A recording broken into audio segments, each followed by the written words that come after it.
Welcome to the Higher Power Podcast, where your safe zone for discovering your true self is created.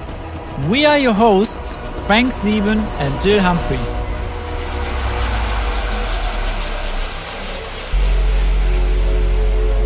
Welcome to tonight's podcast with our guest, author, coach, and mentor, Tim Brister.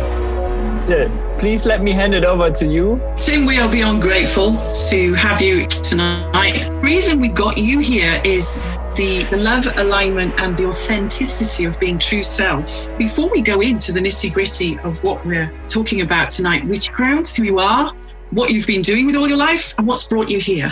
Well, thank you. Thank you both. Thank you, Jill. Thank you, Frank. It's my pleasure, absolute pleasure to be with you guys tonight. And yeah, I hope I can give you what you're after. So what about me? Gosh, I'm just an ordinary guy who was born in Norwich, Norfolk, back in 1960-something. Fairly standard life until, I suppose, 1997, when I first came across Tony Robbins. And then I started this journey. That's when the journey really started for me. I'll be relatively brief. So via a good deal of personal development, 3 breakdowns, the third one of which was the most impactful. I guess I didn't really pay attention to the first 2. And so, you do. Everything kind of collapsed in a big heap. Gosh, that was 5 years ago. So not really that long ago. And since then, I've become increasingly spiritual, doing a lot, just taking up meditation, a lot of meditation, continuing with the personal development. I don't know, just becoming more at peace with myself.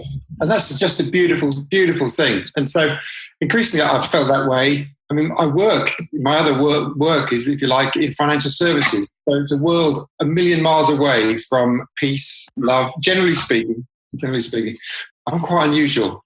I think people find me strange in financial services. Outside of financial services, I don't find me so strange. So I'm really happy to be with you guys tonight.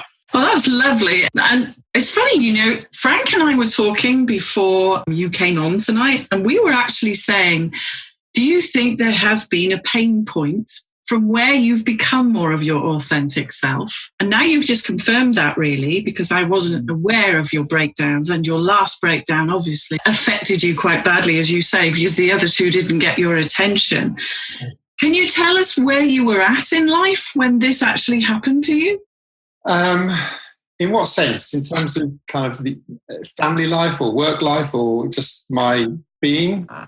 Yes, normally when this kind of thing happens, we are out of alignment, as we don't recognize at the time, but the contrast we do recognize because of the bodily manifestation of an illness. Yeah. And it's something when you're on a spiritual journey, you don't recognize that as such. Where actually were you in life, and what were you doing when this, happened to you to actually come as a complete sideswipe and really get your attention this time? Yeah. So, okay, got it. Right. Thank you. I was doing what I apparently had been doing for a lot of years. Didn't kind of feel that different to me. But with hindsight, what I can see was I was getting more and more disconnected from myself. And so I was working with people in my consulting business, my financial services business, who increasingly were just bullies, frankly, just bullies. And that couldn't be further away from where my being really, really wanted to be. And so I kind of worked with one. I'm not going to stay in this environment. Again, it was in Canary Wharf in London. So I'm not going to stay in this environment. So I moved to work for an even more extreme bully. And that was where I can remember sitting in my flat in just tears and speaking to my wife and also a friend of mine was in the States. And just, in the end, I just walked away. I just had to walk away from the role that I was taking. I had nothing else to do, no other way of generating income. But it got to the point where I could no longer put myself in that place, being in that environment, because it was, as I know now, it was just so... just completely against the way I really am and the way I really, where I am today. I'm just light years away in terms of the environment that I'm in and the people that I'm with. So it was just, with hindsight, I can look back and see it happening. But at the time, of course, no idea. Yeah. So you could say that was a wake-up call? A bit. Yes. Not to be too mild about it. So when this actually gripped you, you severed ties with the company that you were actually with. So that must have been a big financial decision. Huge, because just literally walked from a really pretty, I get paid a good deal of cash for what I do in the consulting business, and into zero. Yeah, 2 young boys at school, private school, so school fees to pay, etc., etc. Yeah.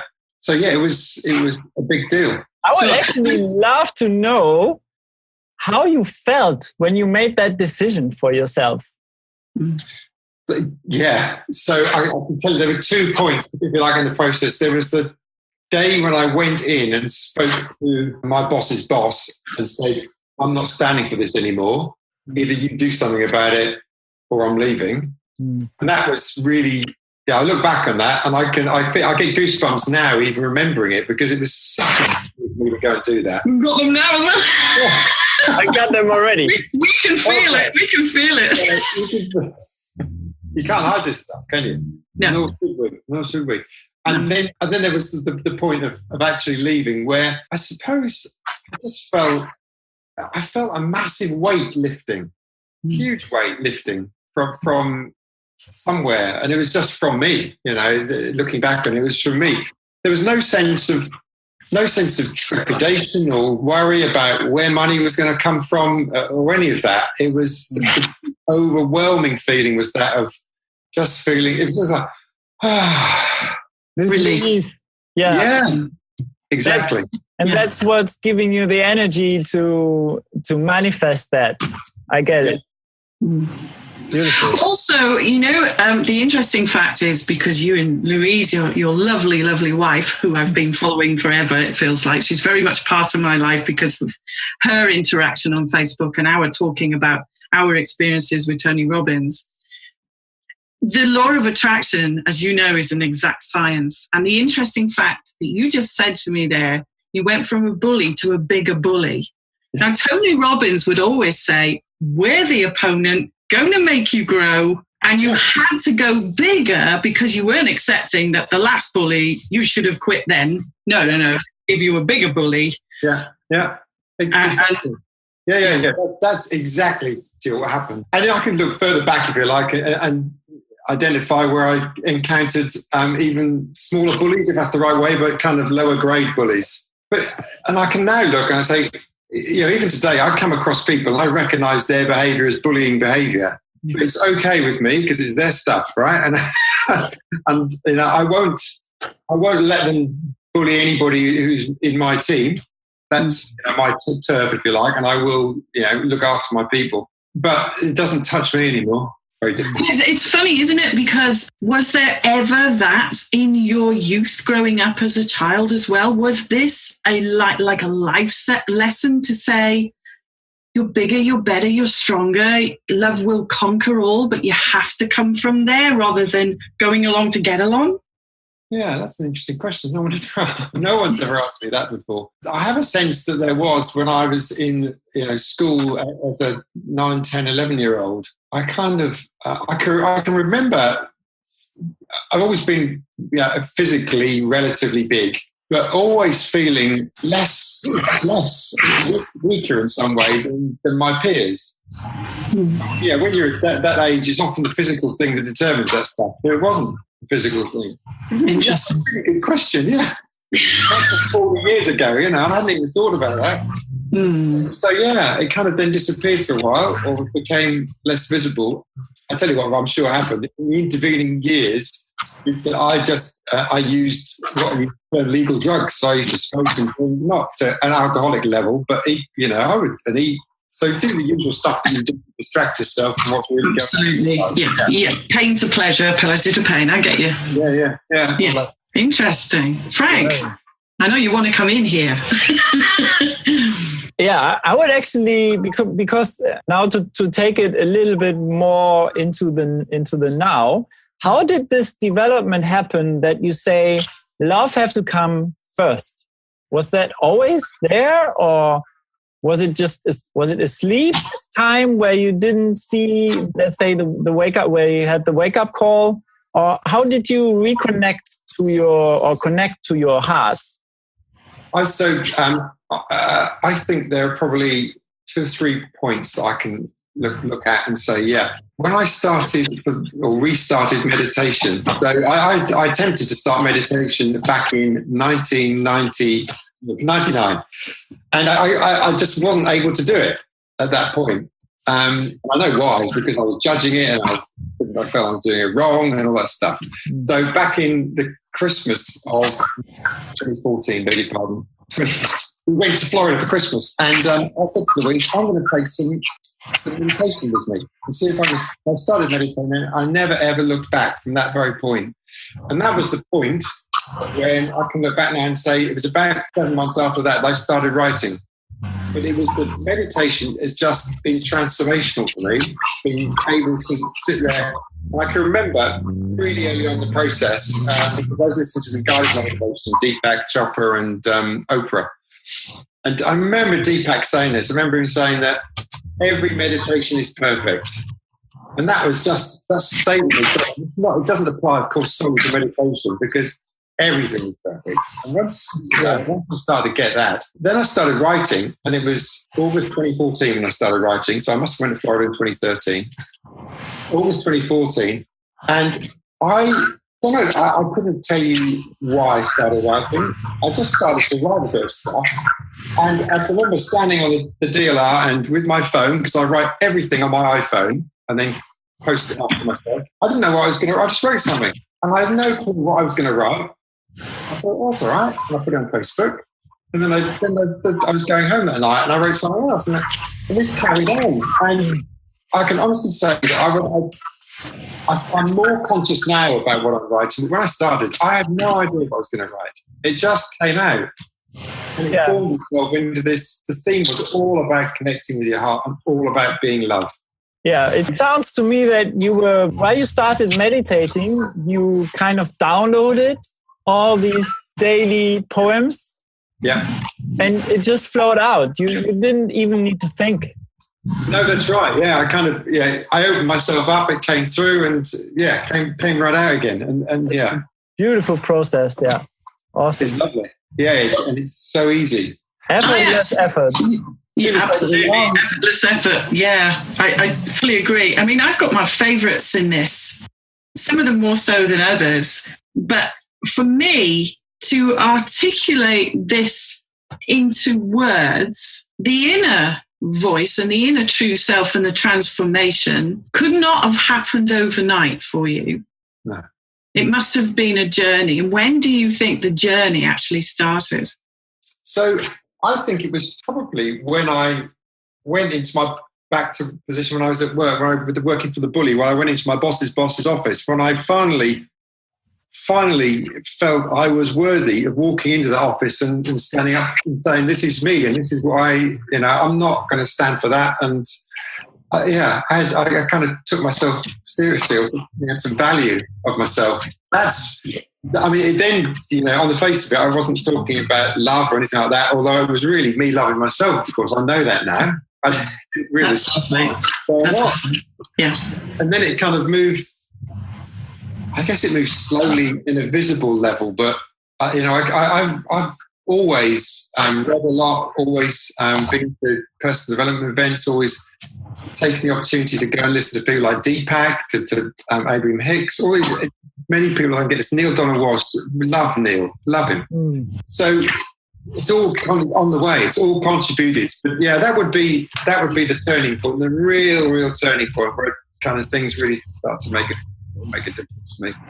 So when you were on this journey then, and then you were with these incredible mentors, which you said that you've had experiences from and gained such a lot of knowledge from, take Tim from this experience now back to, say, 5 years. Could you see Tim doing what he's doing now? Or were you not in a place to value and love you, as you say?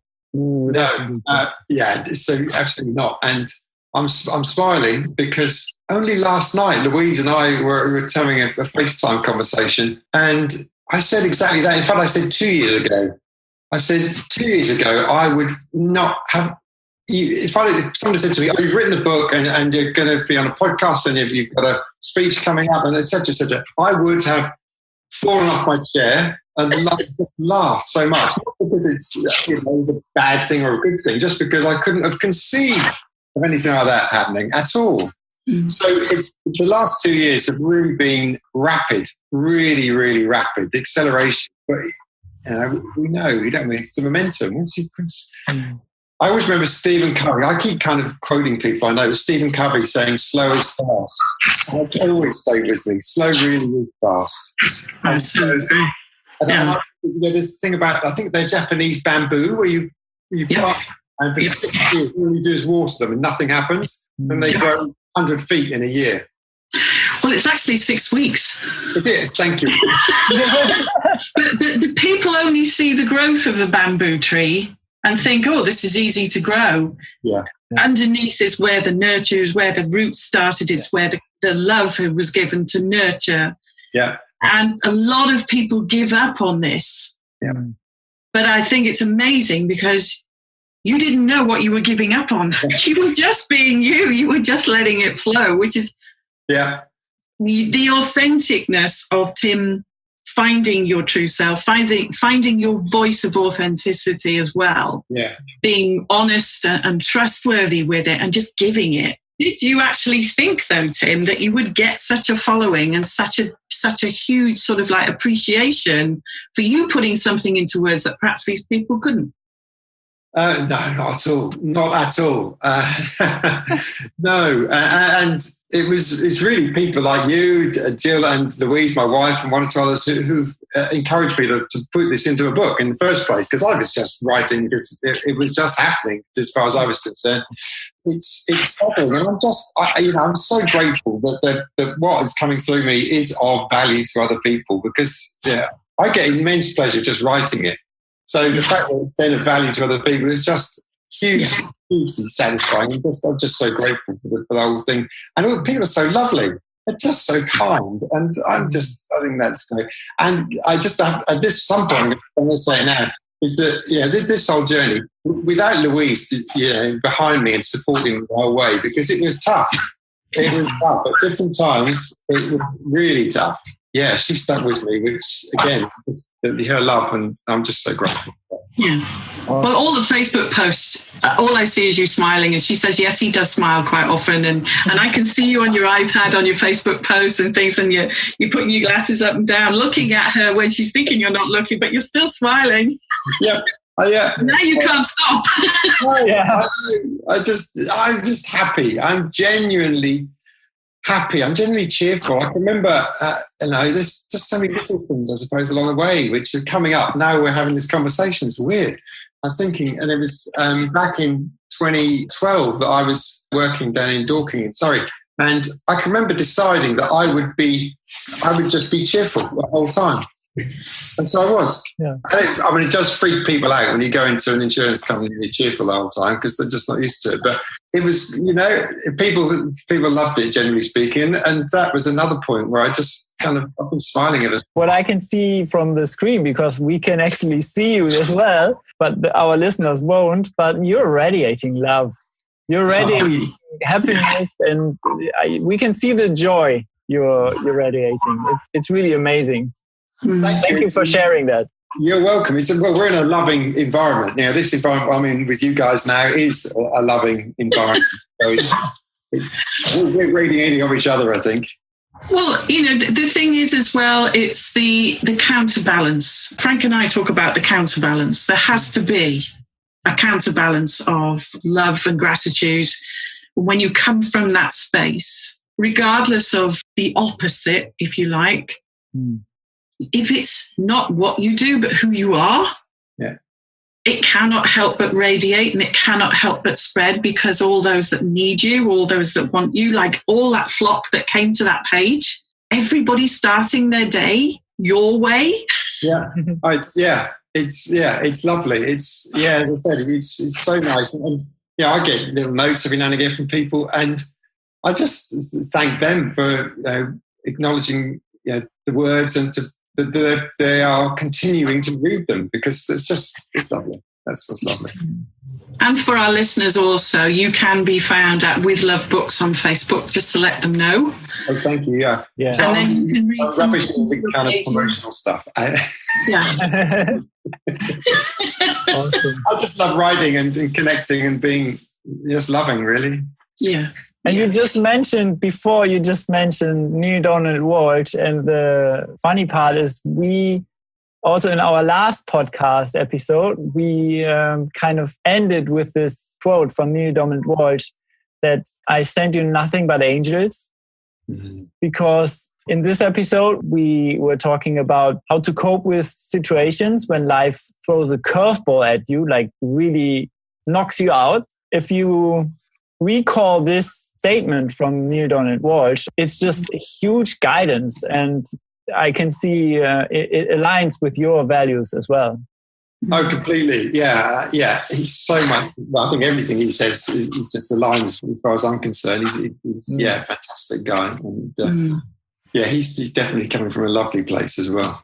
Yeah, absolutely. And we've got an incredible wealth and legacy, haven't we, of all these personal awareness, personal development people. Yeah.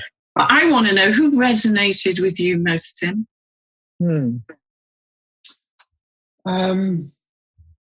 So I think now it's Neil Donald Walsh. I can remember though buying the Conversations with God books back in 90, I don't know, whenever it was, 12 years ago, let's call it that, 15 years ago. And I tried to read them, I just couldn't. And they made no sense to me. I didn't get them at all. I was clearly being drawn to buy them, and that was the direction. But now I completely get it. Probably over the last couple of years, I've seen him speak and listened to various podcasts that he's done and whatnot, and completely get what he's saying. He's the guy. Yeah, he's the one. I'm off to retreat with him in Spain next year as well, which will be fabulous. Wow. Yeah, wow. Well, I personally think, I've got an abundance of books, and I've collected them through various businesses and through various developments. But I think the book doesn't change. We do, obviously. And when we find our true, authentic selves, the heart understands every single word in that book. Yeah. And it's like, I get it. Oh, yeah, I get it. Why didn't I get this before? Well, you weren't in the place where you should have been before. But how amazing is it that something in life guides us to books, which we may leave on a shelf for years, off the shelf, and think, oh, wow. You got to become that person first. Yes. To understand. Yeah, I get it. Yeah. But it's like you say, it's always there, because often we'll buy these books 10 years before we can really, we're ready for them. It's just amazing. It really is. Like the universe saying, do you know what? You need to buy that now. Because down the road, you're gonna read it and you're going to totally understand it. And you think, I don't know why I bought that book. I just don't get it. And then suddenly, hey, I get it. Yeah, we're always guided. We always know where we want to go, really. Yes, that's very true. Yeah, I believe that. It's really one single idea that can change your life you find in a book. Yeah, that's right. Who is it? It's Tony Robbins who always says, whatever you've come for is not what you've come for. So whatever you never know why you've really gone and done something or picked something up or attended or whatever. And that's so true. Yeah. So true. And that's, true of books too. So moving forward, we've got an exciting event on Monday. Yes. Please tell our listeners what this exciting event is, because if anybody is in the vicinity of there, can they actually come along? Yes. So yes, they can. So it's the celebration of With Love of the book. I'm not calling it a book launch. I'm calling it a celebration, because it is a celebration. And so we're absolutely blessed, because the publisher is over from Australia by planning. So that means we're going to see her. There'll be a bunch of people there. We're going to go to a wine bar. And it's in Farringdon. Actually, I'm going to update the Facebook event tonight, because the venue's changed. But that's a minor detail. So 5:30 Monday night. So it's a good night to get out, have a glass of something nice and bubbly, nice to start off the week properly. And it's going to be a relaxed evening with friends who all come from a loving place, who are all living in their heart, and we're just going to have a lovely, lovely time. But it's to mark really the birth of With Love. Yeah, which is beautiful. And you're going to be signing the books too? Yep. I've got a pack of books to sign, so I'm raring to go. I've got lots of pens. I won't run out of ink. We're looking forward to it. Really looking forward to it. Awesome. Well, I just think it's absolutely brilliant. And to actually see something come to fruition from being sat on a bus as well, those pictures you used to put on that Facebook, and you always had the front seat in the top. I used to think, how blessed is he? I used to fight for that seat. Oh, well, yes, it was important to me to get the front seat. So, yeah, it was just like, it brought back childhood. You know, when you're a child, certainly when I was a little boy, you had to be, if it's on a double-decker bus, you had to be at the front. And if it's a single-decker, you've got to sit at the back. So and I still do that now, like a child, because why not? You know, your journey really has taken me to different places, and I've got to say I'm beyond grateful for that as well, because you inspired me with the things that you used to write. Because sometimes you might, wake up in the morning, you might go into Facebook and you think, okay, I'm not really inspired today. And then suddenly I'd think, oh, Tim's written something. Let me see, let me check. And then suddenly it would put me in a different place, literally. Bless you. It would inspire me to get on with sort of like my day. And I could see all this connection. And you believe it or not, or people who say, yeah, okay, he probably knows most of these people. Actually, no. Yeah. The people that were resonating to you were the people that needed this message, this daily input, if you like, this daily transfusion of core inner food for the soul. Oh, that's lovely. Yeah, you put that beautifully. Really, that's so touching for me to hear you sort of say that. And I know it's, I sense that it's true. It certainly is, yeah. We're sitting here with you, Tim, and it's the 13th of May, 2016. Where does Tim see himself, his future self, in the next 2 years? That's a really, really good question. And not one I thought about. So this will be truly inspirational, this answer for me, I'm sure. Because I think I would have written more books. I know that. I'm already writing more books now because I love it and people tell me they enjoy it. So that's cool with me. I want to reach more people. So in 2 years' time, I would have reached more people. That's what it's about for me. And my message is all about love. It's, as you know, it's all about love. My kind of strapline, which I've developed, is love first, love more, and love anyway. And so I just want to help to change the world one person at a time, because the world is crying out for love. It's just crying out for it. And we are loving beings, all of us. Our heart, we are loving beings. I truly believe that.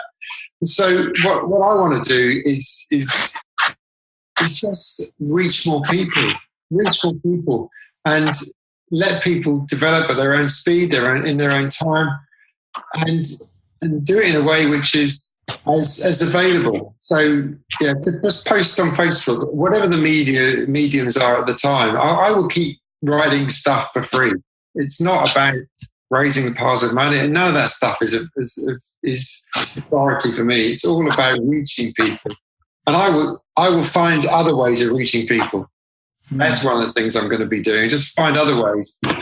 I'm convinced that there's something for me in Africa, and I don't know what it is. I'm moving on this year with some life coaches to live in the village for 8 weeks, and for various reasons it didn't happen. There's something there for me, and I don't know what it is, but within 2 years something will have manifested. Sounds very exciting. Oh, yeah, I'm excited. Well, the biggest word that we've heard lately, and it's being talked about in big circles that we are with, and it's being talked about in smaller circles, and that is the word collaboration. Yeah. And I feel there's no competition here. Not at all.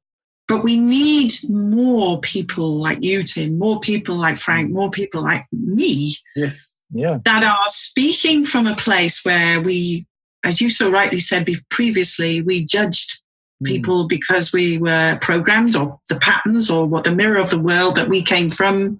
Yeah. We inherit these programs and these patterns, and we're not aware that these things are so going in our heads when we're so small, until the conscious mind starts questioning a lot of things, and then that raises issues with family because perhaps we're going against things that they really want to continue with. And I think people fear a release and a letting go of that, because that was hardwired for such a long time in their lives. Yeah. And like Frank and myself, we've got a similar thing, because Frank also had a big thing happen to him. And because he was a musician, it was actually part of his hearing disappeared altogether, which is extremely interesting because of, with me, I became so inward, I lost my identity. And through that, really, I became another person, but I had to have that contrast. We've all had to have that contrast, haven't we? Or how can we portray that we understand and we resonate with those that are lost or those that are in trouble? And I think we've all got to be courageous. We've all got to put our big girl and boy panties on and say, I am being authentic here. This happened to me. I didn't feel worthy. I didn't feel loved. I didn't love and care for myself. Yeah. So therefore, I was almost operating from a lie, like a robot, not being authentic. But getting back to you, Tim, on that aspect of things, and this conversation has been extremely, I absolutely love every minute of it. I don't want you to go, literally. Yeah. We all respect your time and the listeners as well. But, you've spoke about a future vision and you've spoke about more books. Do you see yourself on a stage? Yeah, for sure. So, yes, and in fact, in 2 weeks' time in Norwich, I'm going to be on stage in front of a group. I don't know how many people will be there, between 30 and 100. Wow. And telling my story for the first time, and also talking about with love. And so it's really, I just find that the timing is amazing, because I couldn't have done it, even months ago. And I'm going to have to sit down with my parents before I do this, because I'm not going to badmouth my parents at all, because I love them and they love me and they were the best parents they could possibly be. But I was brought up in an environment where there was very little evidence of love. There was no violence. It was a comfortable environment, as just lovely in many ways. But I'm going to say heartless. I don't mean heartless in a painful way, but just without heartfelt emotion, without anything really coming from the heart. And so I need to tell them that before I go up and stay on stage, because Norwich is about the smallest place in the world, so they will find out really quickly. And it's not a secret, and they won't be surprised, I don't think, because they've read the book as well. And I think they don't understand a lot of it. And it's great that they're good enough to say that. And but they know that it's lovely.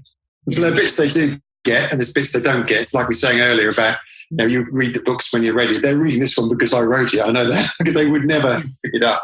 But they can understand a lot more now about where I'm coming from and what life is about for me, and how my life has transformed over the past months and years. So, short answer, yes. In 2 weeks' time, it's 2 weeks today, I'm going to be on stage. There you are. Wow. Wow. We wish you all the luck and all the love with that. And I'm sure that you will be so appreciated on there. And again, you're spreading this. Yeah. And those people in the audience that you will be able to touch, you will touch them inside. And again, they only have to go and voice this to someone else, and this is shared. Yes. Yeah. This is exactly what your cover is showing. I mean, in Germany, I don't know the English word for this flower, but in Germany it's called Pusteblume. And what you do is you blow it and it goes everywhere. And this is exactly what we do with these little hearts. Yeah. I love this. It's so in alignment with our message to spread the love everywhere and come from the heart and connect everything around us with this. Yeah. Everywhere we go. And you will connect with this audience with love, no doubt. Oh, thank you. I feel sure. And with the cover, as soon as I saw that design come through from the designer, that's it. Yeah. We kind of fiddled with some colours, but that was it. As soon as I saw it, I said, yeah, it's perfect. And for our listeners, we talk an awful lot about keeping a gratitude journal.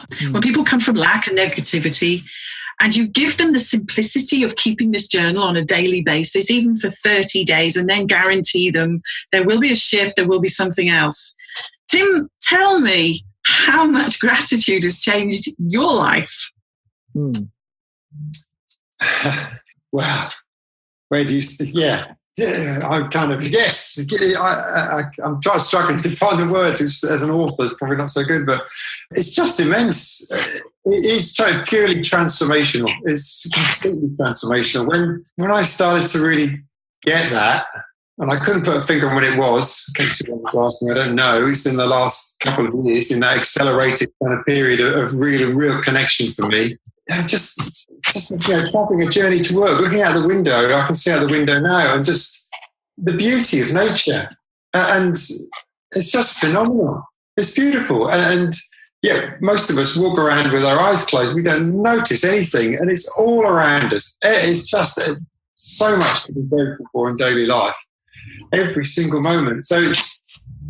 But until you get it, you don't get it. It's weird, but it's that light switch. It really is. That's the best way to describe it, actually. That's lovely. I like that. There's no room for dark when there's a light switched on. No, I love that. That's perfect. So you would recommend gratitude then? It's mandatory. It's not even recommended. It's mandatory. Yeah, I like that word, mandatory. Yeah, totally. Well, look, we've been, as I say, beyond grateful to be able to share this very sacred moment, we feel, because this journey has been invaluable for you, and we are where we are tonight, and you will be where you are next week, and then 2 weeks you are talking in front of nearly 100 people. So Frank, have you got anything else that you want to add before we go over the details of the book and where Tim can be found, and also the Monday celebration, which I absolutely love, of the book? I just want to be respectful with everyone's time, but I just want to share that we are beyond grateful to have you here, and it feels like a little love safe zone at the moment we are in. It's just incredible to share this with both of you. Thank you. Yeah, it has been. And when Frank and I first started this out, I told him about you, Tim, and then I went down to my post box and this parcel. I ran up here and I said to Frank,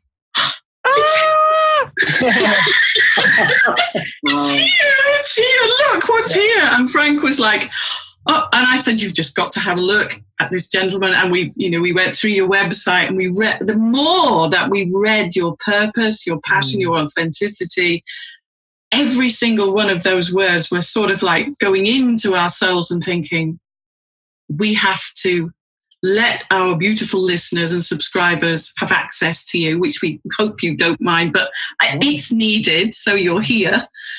But Tim, tell our listeners where they can find you, and also repeat again the Monday details, should there be anybody listening, because this will go live on our SoundCloud. Yeah, so, first of all, thank you guys, really. timbrister.co.uk is my website. From there, you'll find out about me, about various things I do, including the book and where that can be purchased. You go to amazon.co.uk and you'll find With Love there. Or you can just put my name in, whichever one works best. Yeah, it's amazing there's not a book already called With Love, but there we are. That's perfect for me. Oh, no, that was waiting. Waiting for me. And then Monday evening, we've got the celebration of the birth of With Love. And being a man, I think writing a book is as close as I can get to having a baby, but I've never been able to pay having a baby, right? But it felt, it's just emotional enough. When the book's arrived, I tell you, there's just unbelievable feeling. So the event on Monday night, 5:30, in a bar called Be at One, which is a chain of cocktail bars in London. This one's in Farringdon. So it's Farringdon branch of Be at One, which is pretty close to Farringdon Station. and say we'll be there for 5:30. We'll be there for as long as everybody's there. I'll have books for people to buy it. I'll be signing books, and the publisher will be there. You'll be able to meet the kind of, I can say, the powerhouse behind me, but Louise will be there as well. So that would be lovely, and it'll just be a lovely evening. Yeah, absolutely. We actually wish that we could be there. It would have been absolutely perfect to have witnessed that. But we're going to be there in spirit anyway, giving you all the love and energy. Yeah. But can I also say, on behalf of Frank and myself, the biggest hug to Louise? Yes, I will. Because she is extremely precious soul. Yes, I know. And again, another spreader of love, and the unity between you guys is just, wow, phenomenal. Yeah. Well, this is what we want to create. We want to give love out, as you say, and we also want to create a safe zone so that people can discover their true self, which is a phrase that we use absolutely everywhere we go. God bless you. God bless Louise. Yeah. We wish you all the best for Monday. And us on the High Power Podcast appreciate your time spent with us tonight. I will say God bless and good night. It's time to wrap this up. So this is us signing out from where your safe zone for discovering your true self is created. Go out and spread the love. See you next week.